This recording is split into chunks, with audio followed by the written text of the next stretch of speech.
Lisa, I think in a rich country like Australia, we've had 27 years of unprecedented economic growth. It is absolutely unacceptable to me that we have such inequities socially.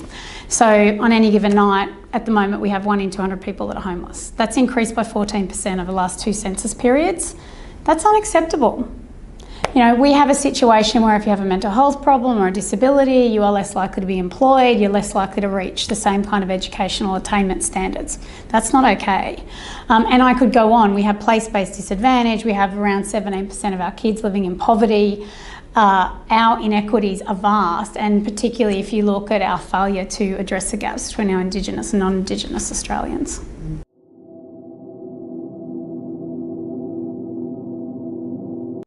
I would say firstly, probably go for it, and then I would backtrack and say, have a think about how you might contribute in terms of your skill sets to what the not-for-profit sector might most need.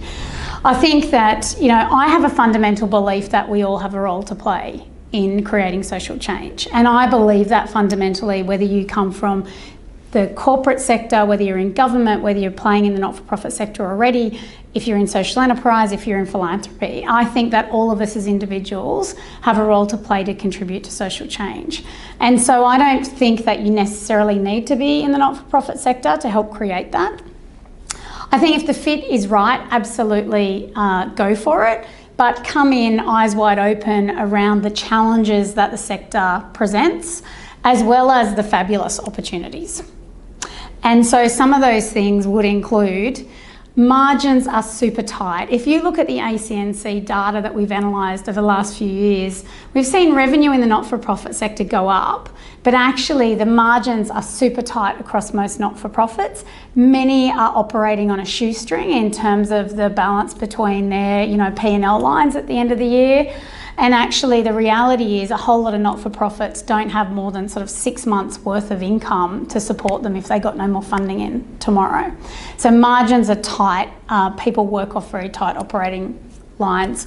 There are increasing expectations around reporting and certain standards, which we want to see around things like quality control and clinical governance, but it adds a whole lot of extra pressure. I think the other thing that is really important is the separation, if you're thinking of joining a board, for example, is a separation between what's normally expected of a board role for a for-profit versus a not-for-profit. And as anyone who's a director of a board knows, your two obligations are performance and compliance. And in the not-for-profit space, I think we have to become far more savvy at your performance piece, being performance for impact, performance for social change. And the compliance piece, everybody knows what their roles and responsibilities are. But if we don't focus more on what is it that we're actually contributing to change and how we think about what that ecosystem looks like beyond a single organisation, we're not going to see the kind of change that we want to achieve.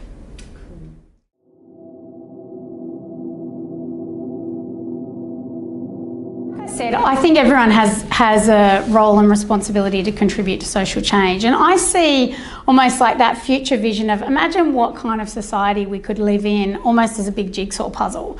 And there are different pieces to that puzzle, and if we can get the right people in the right spots in that jigsaw, collectively, we can create the kind of society that we want to live in.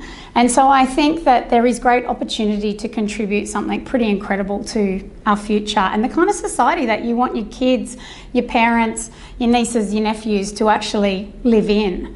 The not-for-profit sector is also a great group of people to work with. Most people are there because they fundamentally believe in social justice and social change, and they're there because they're there for something beyond themselves. And so it's a pretty amazing group of people to work with.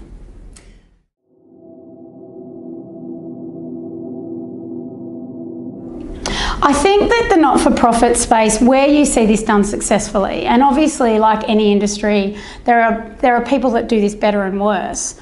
But I think one of the things that's fabulous about the not-for-profit space is the connection between heart and head. And the people who can hold on to that connection between heart and head thrive. And it's quite amazing around those soft skills in terms of the adaptive leadership that's needed, the ability to partner with others, how you read a room, how you influence, how you tackle complex problems.